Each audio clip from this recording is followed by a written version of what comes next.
Good morning and welcome back to Planet Doug. Today's a bit of a special day, a travel day.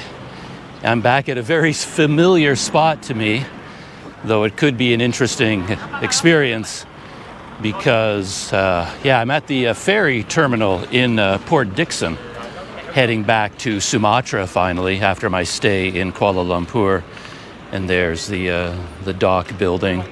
And I'm taking a boat from Port Dickson, Malaysia to Tanjung Balai, Asahan, located on the island of Sumatra in Indonesia. And I'm saying it could be a bit of an adventure because we're heading towards the end of Ramadan and the Raya celebrations. So all the boats are booked out. They're all sold out for the next 10 days, I think. And I got one of the very last tickets on this boat, so it's going to be full. And there are two boats leaving from here today. Well, I think every morning, one to Dumai, one to Tanjung Balai. So they have a lot of people to process, a lot of luggage, because the Indonesian workers that are going home to stay with their family during Raya, they tend to bring home a lot of things for their family and things like that. So a lot of luggage, it should be. And I came here pretty early. The boat doesn't leave until 10. But I'm here at 7 a.m., so I'm here 3 hours early. Because they told me yesterday they were processing the Tanjung Balai boat through immigration earlier. And people told me, you really got to get here by 7. And I'm up early anyway, most of the time. So here I am at the port at 7 a.m. I've already checked in. I already have my boarding pass, but I have to drop off my luggage and make sure everything's okay. I think they have to check to make sure I have a visa for my visa on arrival for Indonesia. So I like getting places early. So let's go get this done, and I'll check in later once I got rid of my luggage. I don't have very much with me. I just have this little bag that I wrap up, and so I just have to I have to pay for that. I think it's like one ringgit per kilogram. But anyway, let's go get this taken care of. Yeah, it's probably good advice to get here early. As I said, so many people going home. So this is the scene here. All those people there. And this is you have to bring your luggage here to get it weighed. And you pay for your luggage here, but there's so little room. Yeah, and people, like this set of luggage here, he's been working on it for a few minutes already. There's so many bags with just one person or two people. Yeah, it's pretty crazy. You just have to sort of stand here and wait for things to happen. Yeah, I don't know how I get from here to the payment table. So far, so good. They take a little bit of pity on the lost foreigner, and this guy spoke English very well. So he just told me, just stand here. My bag has already been moved close to the scale. So, yeah. That's one good thing about being, I guess, a foreigner, because you do stand out. Everything about me is unusual, so my bag looks different from all the other bags, and they look at it and go, oh, that must belong to the foreigner. And then they look up for the foreigner, and then, I get funneled through the system sort of automatically.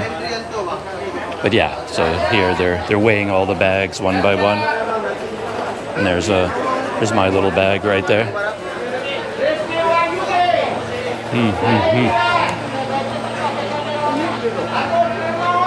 So that went relatively smoothly. There isn't a lot of room to move around, as you can see. They need a lot more space here, but yeah, they get it done. And I paid 10 ringgit for my bag. And then this is my luggage receipt. And look at all those bags. And it's kind of hard to move around here just because they get these walls of luggage get piled up. And this is where people are checking in. This is for the Dumai boat, I think. Yeah, that's the boat to Dumai. And the other table is the one to Tanjung Balai.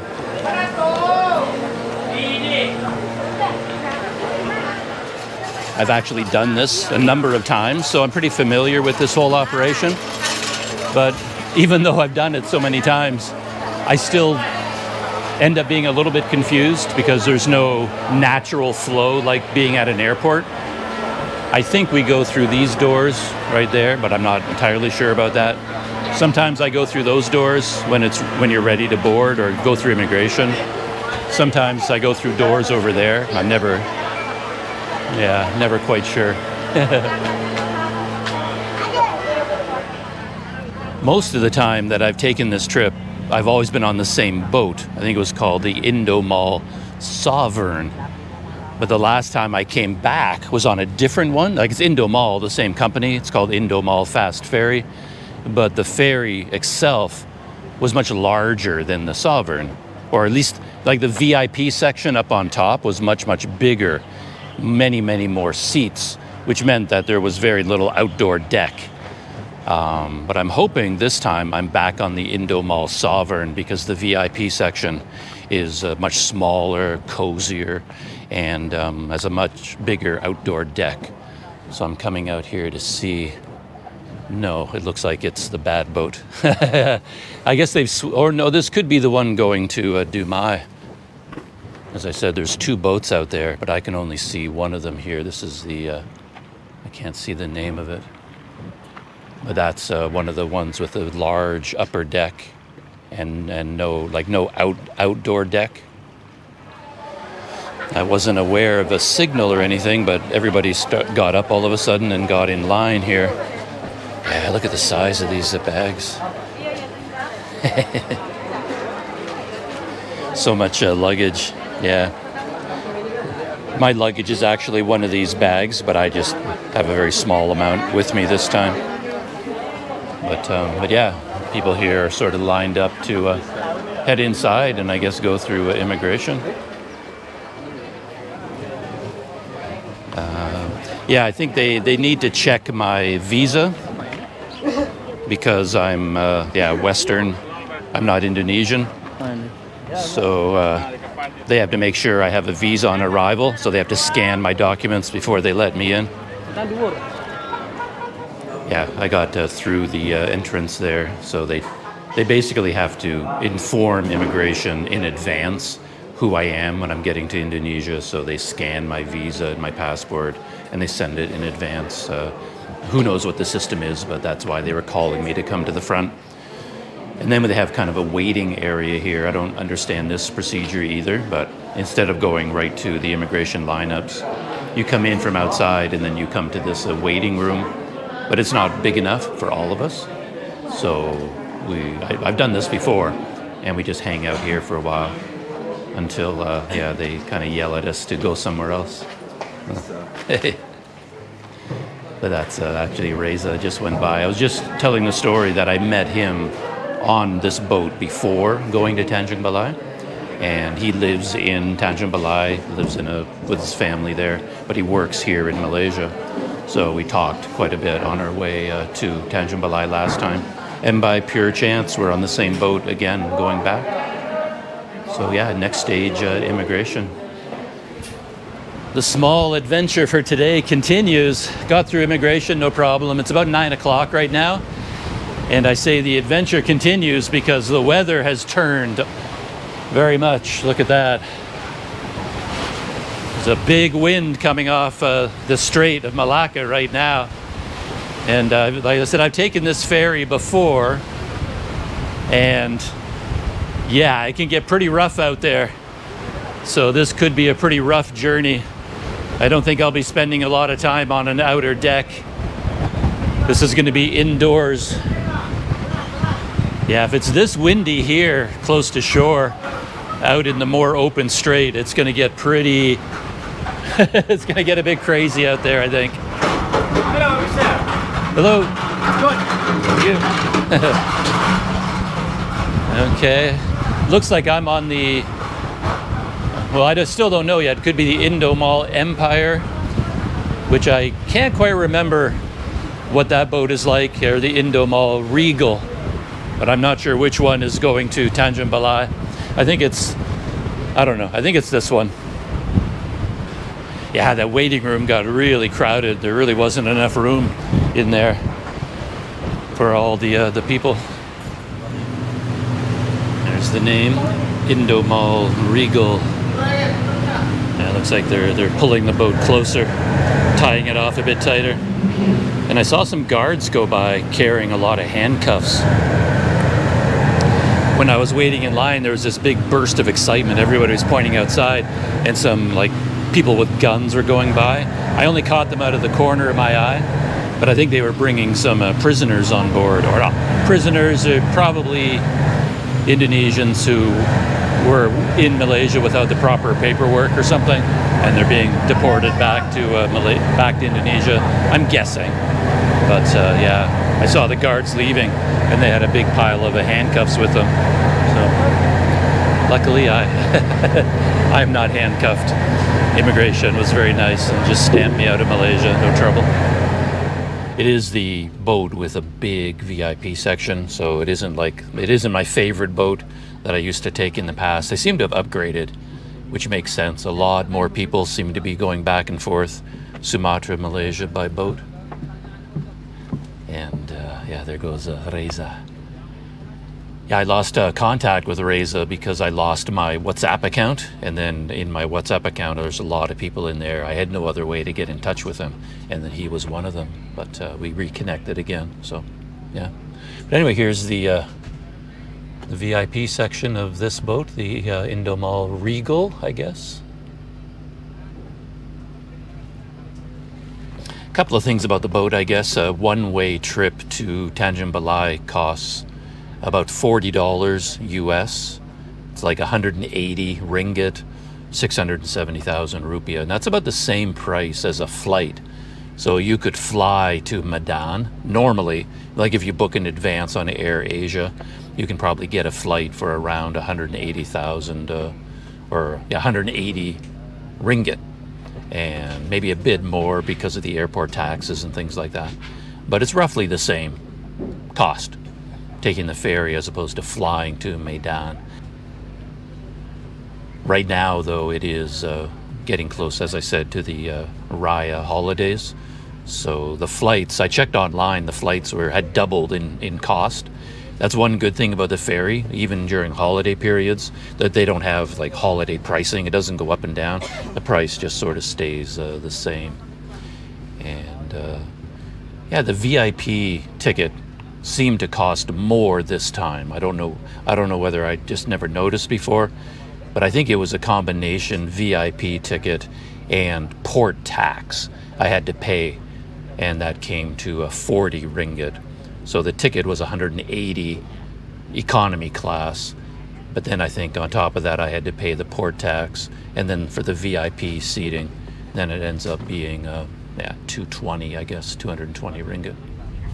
The Indomal Regal is finally on the move. It's about an hour and a half late, 11:30, but we're just now leaving from the dock. That's the Indomal Empire, and I guess that's the one that's going to Dumai today.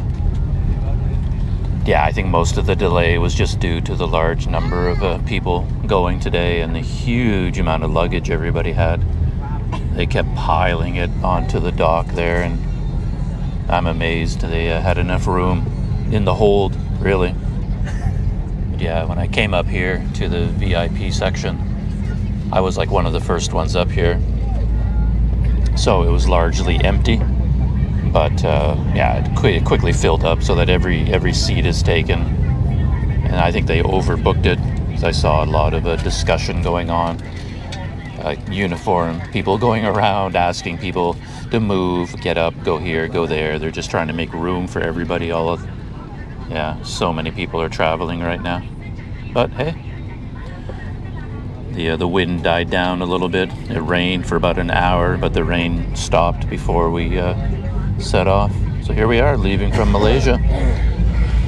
There's the coastline near Port Dickson, and we'll see a lot of these big ships that go up and down the Malacca Strait. And 6 hours from now, we should be pulling into Tanjung Balai once more. I contacted the Malahayati Hotel. So they're expecting me to show up this afternoon.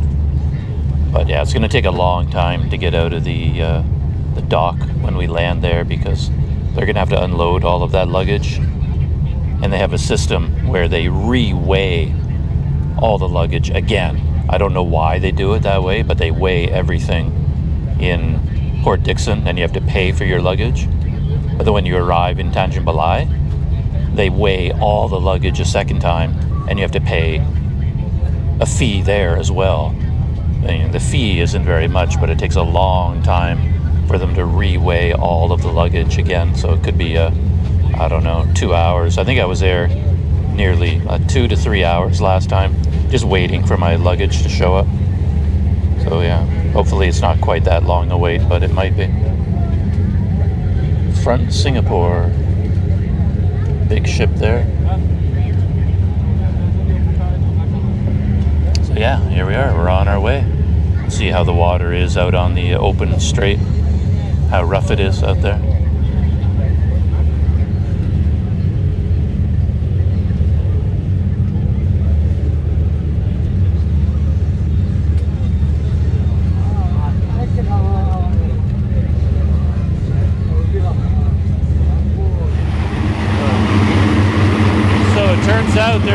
There was no storm out here at all.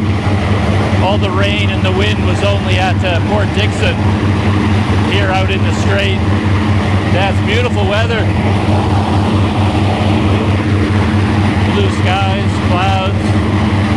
The water's really calm, which is nice. So the ride has been nice and flat.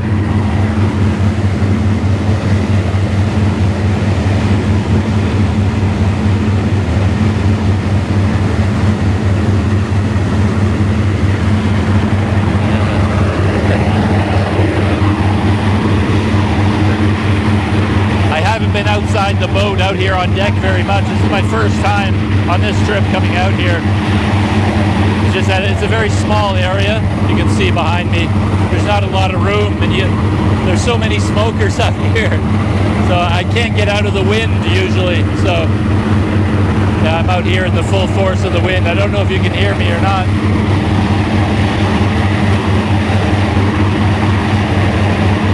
The funny thing is, every time I've taken one of these ferries, I think I've commented on how cold it is because they run the air conditioner. It's so powerful in there. It's like being in a freezer. And I always forget to bring warm clothing. This time I remembered. I brought a blanket with me, so I have something I could wrap up in. But this time they don't have air conditioning. So it's actually really, really hot in there. It's really quite uncomfortable. So you can't really get it right. It's either way too cold or not cold enough, one or the other. But hey. I'm running a tracking app right now, and according to the app, we're traveling at 50 kilometers an hour. I don't know whether that's accurate or not. When you're looking at the water, it looks a lot faster than 50 kilometers an hour. But that's what the satellites are telling us, basically.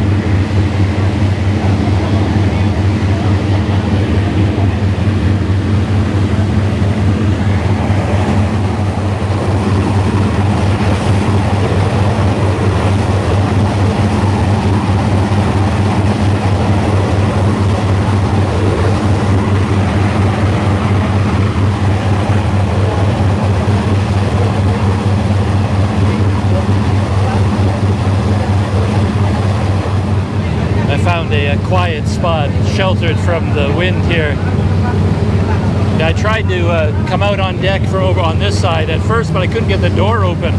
I tried and tried and tried, but I couldn't get it to budge. I think it's broken or it's locked or something.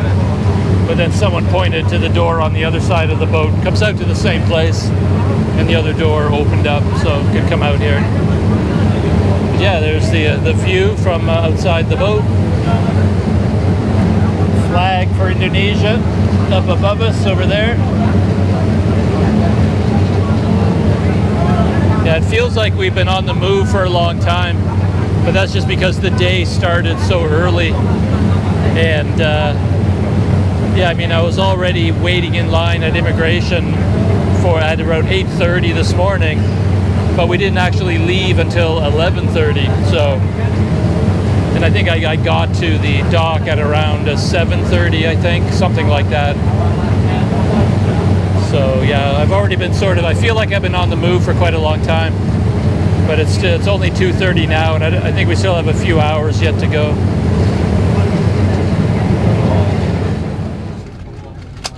Well, it's time for a trip update. It's about 3:30 in the afternoon now, and we've turned into the river that leads up to Tanjung Balai. That little town you see up ahead on the shore, just on the left. That's Bagan Asahan. And then Tanjung Balai is not that far away.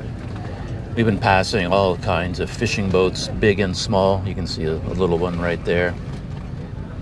And yeah, just to show you sort of where we are on the map there.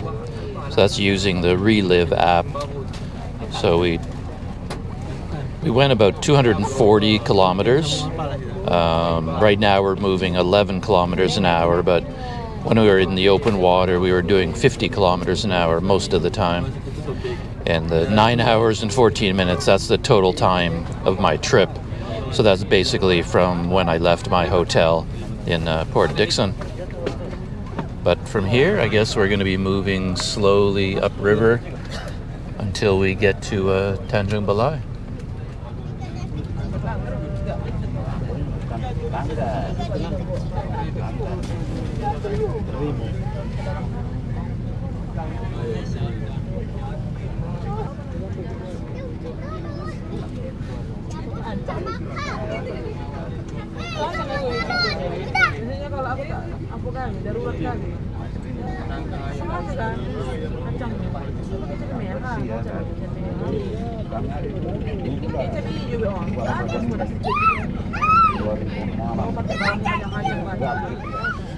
We're just a couple hundred meters away from the ferry dock.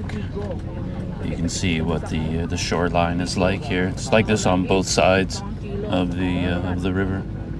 A very dense, jungly growth on both sides.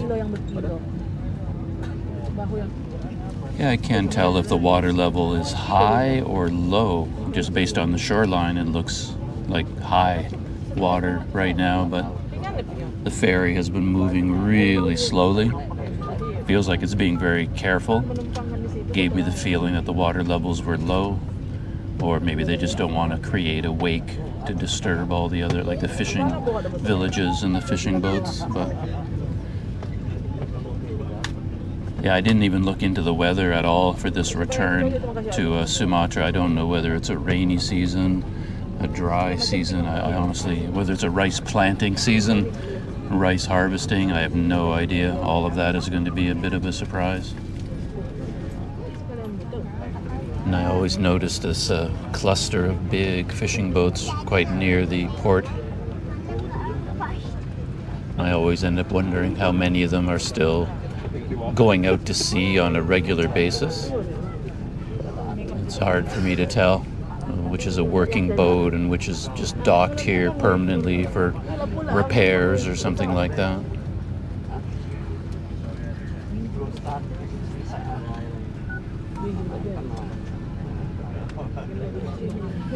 And here's a boat coming back with a catch. You can actually see all the fish still in the net.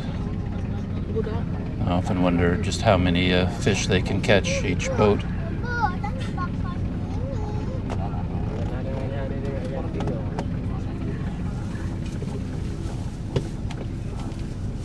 This looks like an interesting area.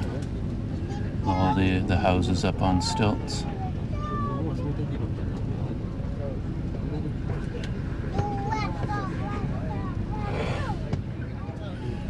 We're right beside the ferry dock now. A mosque there with the shiny silver domes. And if you look just up ahead, you can see a round, almost looks like a warehouse building in a way, with the rounded ceiling, the rounded roof. But that's the new ferry dock. We're almost there.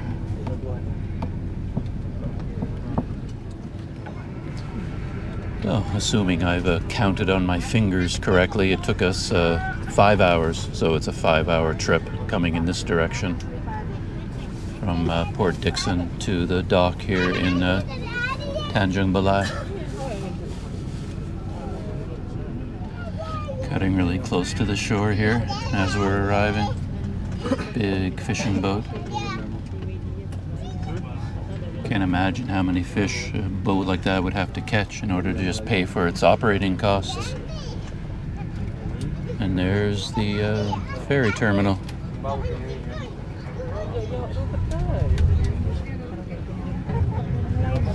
Yeah, it looks like there's some men in uniform here.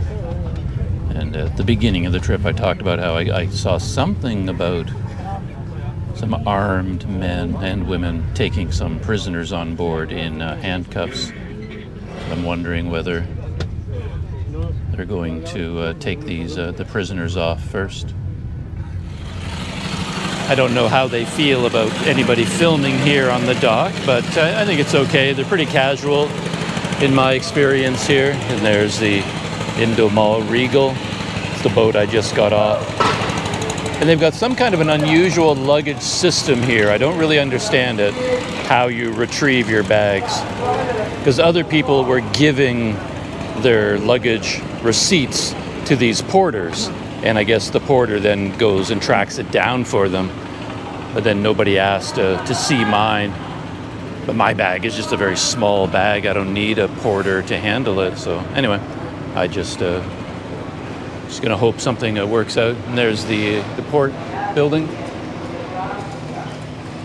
And I'm in the lineup to go through immigration. Since I had a VIP ticket, we were allowed to get off first, so we go through immigration first.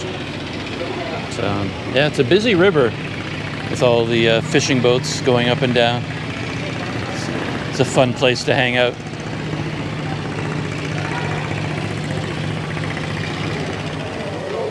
So I'm still here at the dock and just sort of looking for luggage. Nobody here seems to really know what the system is. You just sort of hang out and wait until you spot it. You just sort of look around and eventually it's just going to appear or something. I don't know. But yeah. So yeah, they told me basically to come like on a scavenger hunt. Just come down here and try to find your own bag somewhere. Nobody can track it down.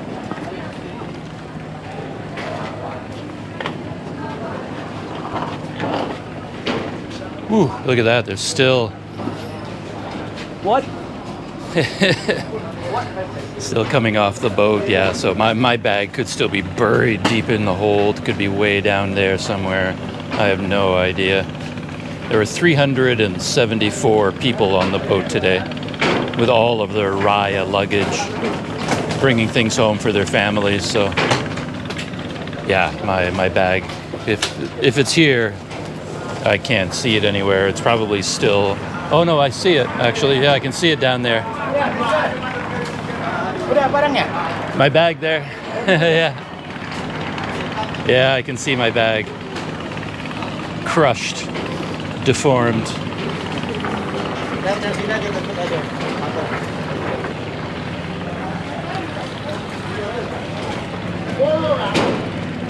Yeah, I think I caused my own problem because I came to the dock so early this morning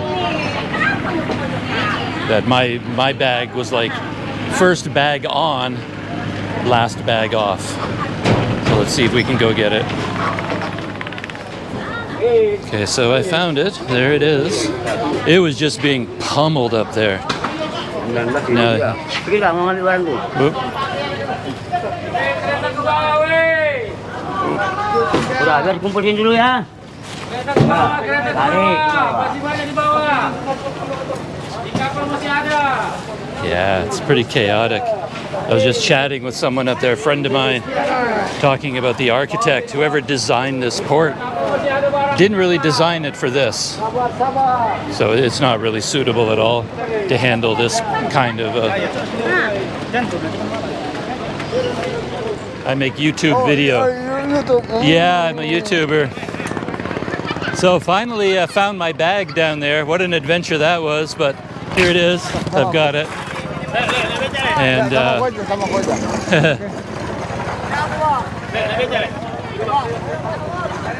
Sama. Jalan-jalan kan pulang. Sama ko aja. Beca bang. Sama ko aja. Oh, ini yang lain ya. Oh ya bang. Okay, Mister. hello, Welcome to Indonesia. Thank you. Tanjung Balai City. thank you very much. Okay. How are you? I'm fine, thank you. So there's the dock, and these are all the Baycheck drivers, motorcycle drivers. Hello, how are you? Hello. And people coming up behind us. And I think I was supposed to weigh my bag again on the way out and pay for it, but this man here sort of helping me out. I'm fine. Oh, I think he's okay. So he offered to drive me to my hotel, and he seems to have some sort of official connection with the dock. And oh, yeah, there he is. We're gonna see if I can fit on his motorcycle. But yeah, he can kind of walk through the official areas, and he's been helping me navigate.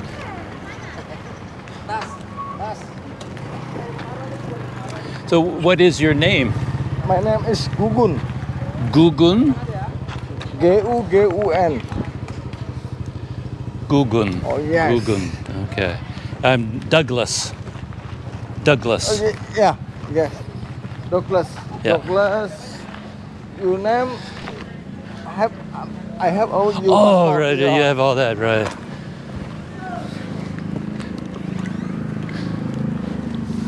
So on your motorcycle, this is okay? Okay. Yeah?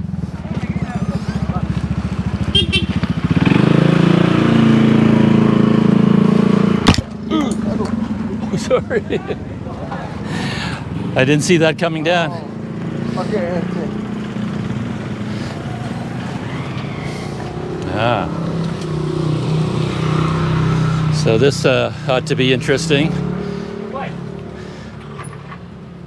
Him and I and my, it's not a big bag, but it's awkward on that motorcycle. We'll see how this works out. I'm gonna have to put the GoPro away, I think. I need all my hands free for this endeavor. So the only way to do this is to hold this bag in my arm, under my arm here. So it's like I'm getting a real workout right now. Yeah, hopefully, so much chaos in the port. I keep thinking I must have forgotten something, left something behind. Yeah, it's really hard to keep track of what's going on. But yeah, here we are going through the fish market. I've been here quite a few times. Gone through here on my bicycle a couple of times, and on foot, and in Baycheck.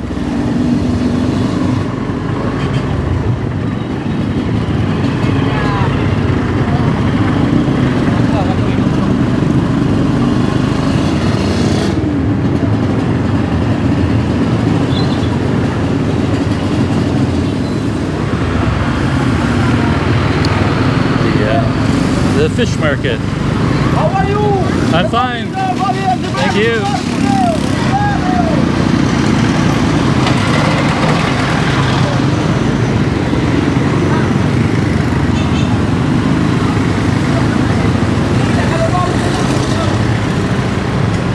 Despite not really eating a lot of fish, I do love fish markets. They're always such unusual, kind of exciting places. They're just bustling. And this is in the late afternoon. You see it in the morning. Much, much busier. Yeah, so far so good, sitting on this motorcycle. Yeah, I think on a motorbike it's faster than a Baycheck. A Baycheck can be quite slow.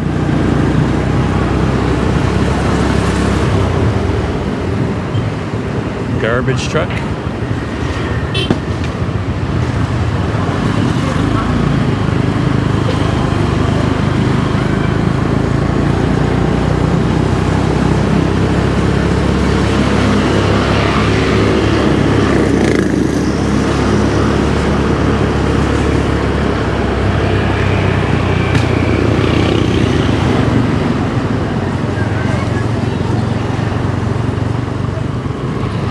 So we're moving along here, having a lot of fun.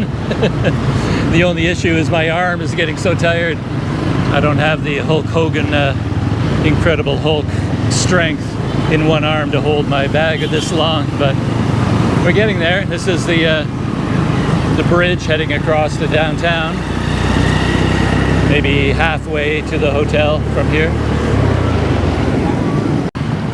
Quick stop at the side of the road. Just had to change the battery in the GoPro, and we're actually going back to the hotel, a different route that I normally follow, but I think I know where we are. But we're just heading through Tanjung Balai. Lots of traffic. Check that out. Yeah, there we are, Tanjung Balai. Yes. Very cool. Yeah, I thought I recognized this road. That's the Indo Mall Fast Ferry office right there. That's where you buy the ticket for this ferry. Yeah, so I've come this way on my bike as well. Well, I've pretty much been everywhere in Tanjung Balai on my bicycle at one time or another. So.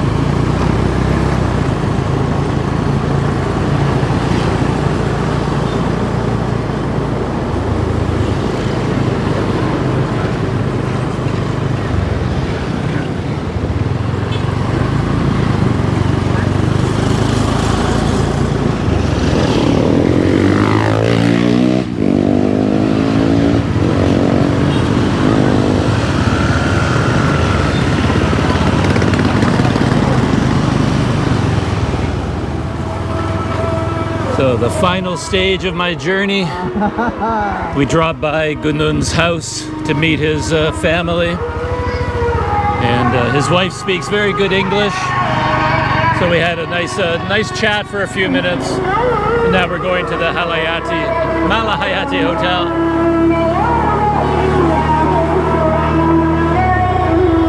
Neighborhood mosque. Yeah, it's gotten a lot cooler now that the sun has gone down.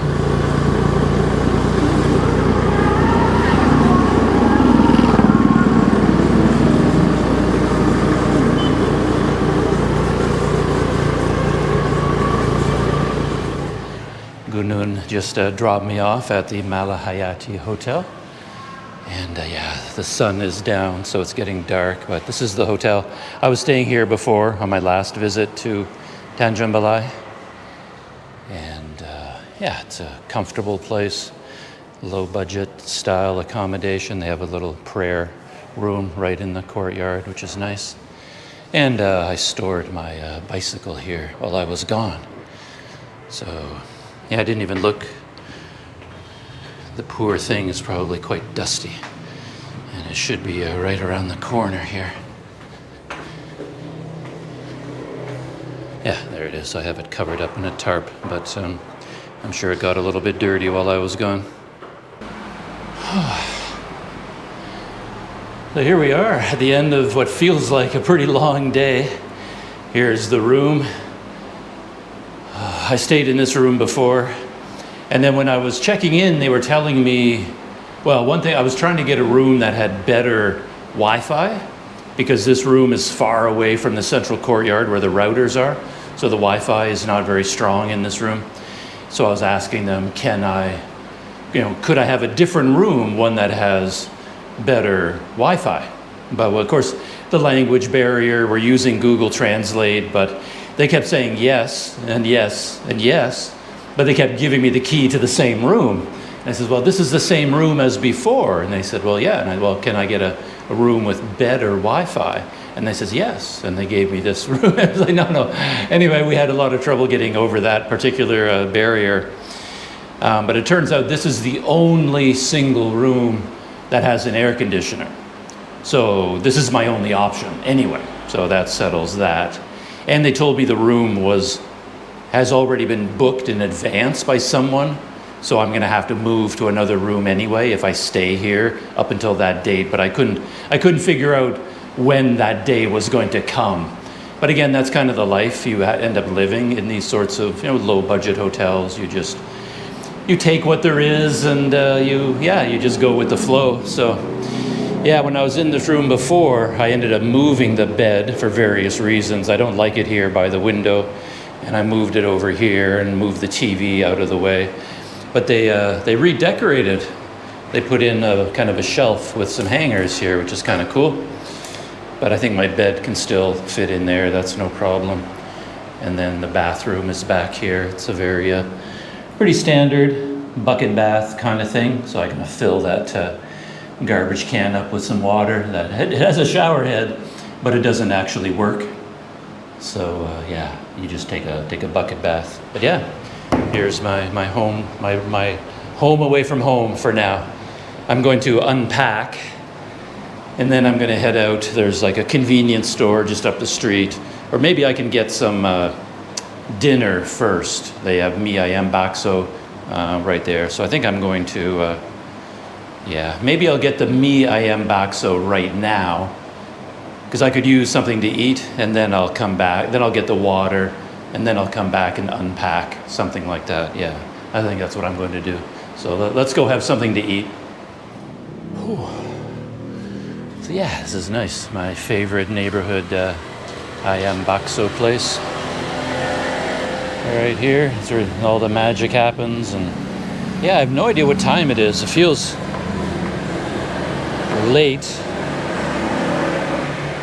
I guess, yeah, I don't know what the local time is. There's an hour time difference, and I haven't really kept track of it, but the street seems really, really quiet.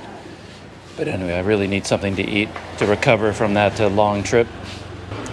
So that was an interesting experience, meeting Gunun at the dock. He just came up to me when I was standing in line at immigration and introduced himself, and I just assumed he was a Becak driver and was looking to get customers for his Becak or something.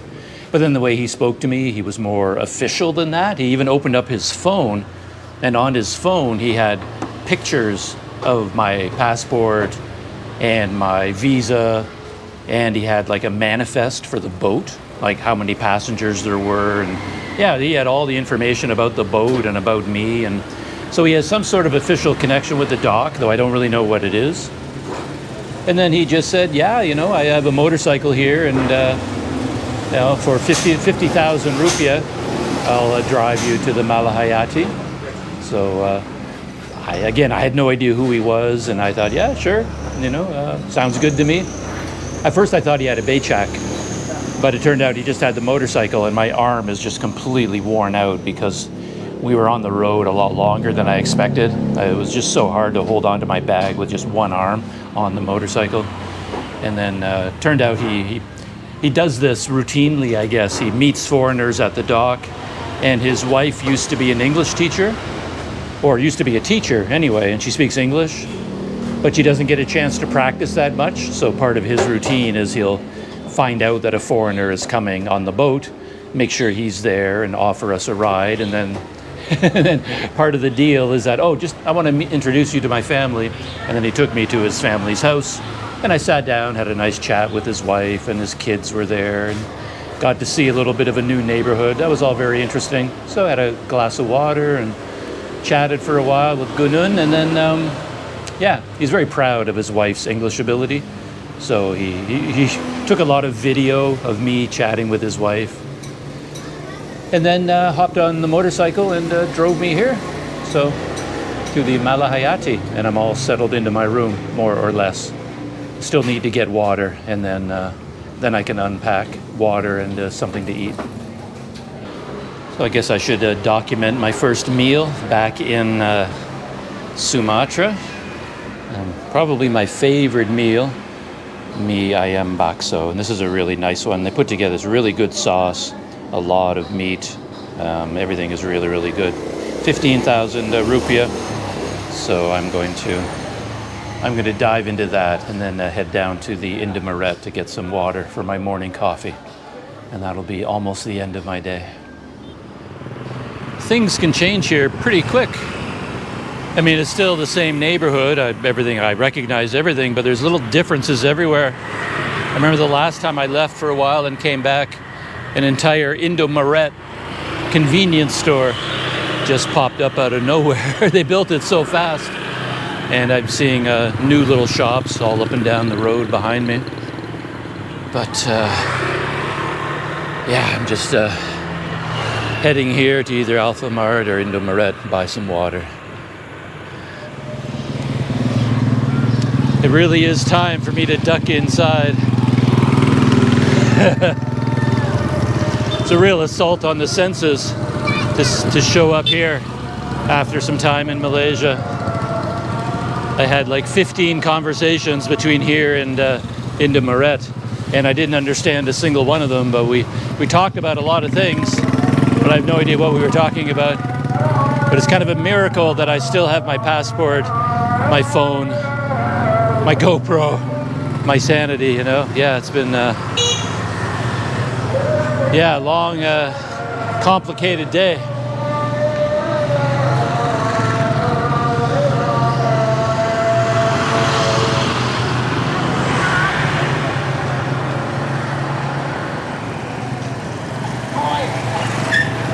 There we go.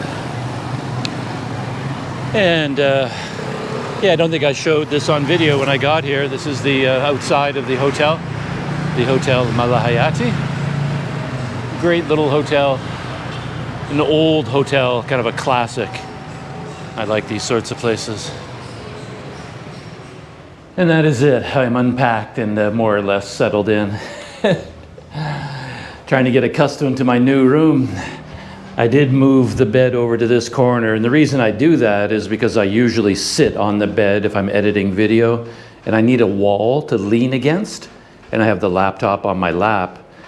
But where they put the bed, it's right against the window here, so you're leaning, there's nothing basically to lean against, so it's really uncomfortable. And it's a very busy road out there, so there's a lot of traffic, so the bed for me is much better in this corner. It's a lot quieter, away from the window, and I can lean against the wall. But now you can see my new closet is right over top of the bed. So if I want to hang up my towel and t-shirt to dry. My poor t-shirt from today, this is the one that I was wearing today, is just drenched with sweat. It is soaking wet. And my pants as well. The whole waistband is just soaked through with sweat. Yeah, the ferry was really hot today. The air conditioning wasn't having much of an effect. I guess so many people on board, maybe, it didn't really have as strong an effect. And then when I went on that motor, like waiting to get my luggage, it was so hot at the dock, super, super hot, and I got really hot and sweaty. I don't know how long that took, an hour and a half, maybe? And then the only reason I finally found my bag was because Gunun, who gave me the ride back to my hotel, he had some pull at the dock, and he basically went up to the security guards and where at all the barriers, and he said, hey, can this poor foreigner go look for his bag? Like, can he go back out to the boat and look? And normally you wouldn't be able to do that, I guess, but they said, yeah, okay, he can go. And then I found my bag there, like just buried. And while I was there, I had to point it out to some people, so I saw my bag, and then it disappeared again. I thought, where the heck is it? And they kept throwing bigger and heavier bags out from the ship and just kept piling it on top of mine. So I think my bag had been there forever and was just buried under this mountain of luggage. And anyway, I finally did retrieve it. And then because I was with Gunun, I guess, we just walked straight out of the dock. And I didn't get called over to reweigh the bag and pay for it a second time, which is what they normally do. So yeah, that was pretty crazy. But yeah, very, very hot and sweaty. And yeah, I don't know why I'm laughing exactly, but man, that was a long, difficult trip. Looking back over the whole journey, at this point, I don't know whether I would recommend it to anyone else. When I talk to people about going to Sumatra, I often push the ferry option because it is adventurous, it's fun, it's interesting, as opposed to just going through airports. But man, today was tough. Like I said, I showed up at the dock in Port Dickson at 7:30, but we didn't leave until 11:30. So I was there for 4 hours. Of course, I showed up earlier than I needed to, but it was also an hour and a half late. And then the rooms you get put in are so small and so crowded and so hot. There's like a lot of yelling, it feels like confusion. There's a lot of stress in the air. And then the ferry today was quite uncomfortable. And then the scene at the dock here in Tanjung Balai, that was crazy. That was just, yeah. Again, that was my fault. Picking a day this close to the end of Ramadan where everybody is going home, and the boat was completely sold out. And people had probably twice as much luggage as they normally do. So that was definitely on me. Very poor choice. Should have left a week earlier, at least, maybe 2 weeks earlier. But yeah, that was a hard, and then even leaving the dock, I mean, my new friend, Gunun, he made it a little bit hard on me because of like sitting on his motorcycle for so long and having to hold on to my luggage, and I just didn't have the arm strength. I was trying to eat my mie ayam bakso out there on the street, and then my arm was so weakened that every time I tried to take a spoonful, my hand was shaking. I was just like throwing noodles and all. I couldn't stop my hands from trembling. Every time I tried to take a spoonful, it was like, yeah, because I had no control over my arm anymore. But yeah, I got really hot and sweaty sitting on his motorcycle. And then when I visited with his family, it was very hot inside his home. It's not air conditioned and there were no fans running. So I was just sweating and sweating. And yeah, that was a long, hard day to get here. A bit of an adventure, enjoyable from that point of view, but I don't know if I would recommend it to other people at this point. The dock experience here is a bit overwhelming. I'm accustomed to things like that, so it's not such a big deal to me, but I think a lot of people might find that a bit much. So I think I might recommend people to fly to Medan instead. 1 hour in the air, like 40 minutes maybe in the air, and then you land and you're there, as opposed to my journey, which started, I think my alarm went off at 5:30 a.m. So I got up at 5:30 in the morning, and then I finally settled into my room here at 8, 9 o'clock at night, whatever time it is now. So yeah, I don't think I would recommend it to too many other people to go that route. But if you're up for an adventure, that's the thing to do. Anyway, one last look at my room as I have it laid out. I've got my electronics sort of plugged in over there. I got my laptop ready to go, and my kettle over here, my coffee station. So with that, shutting down for now. And yeah, another travel day on Planet Doug. And as always, I will see you in the next video.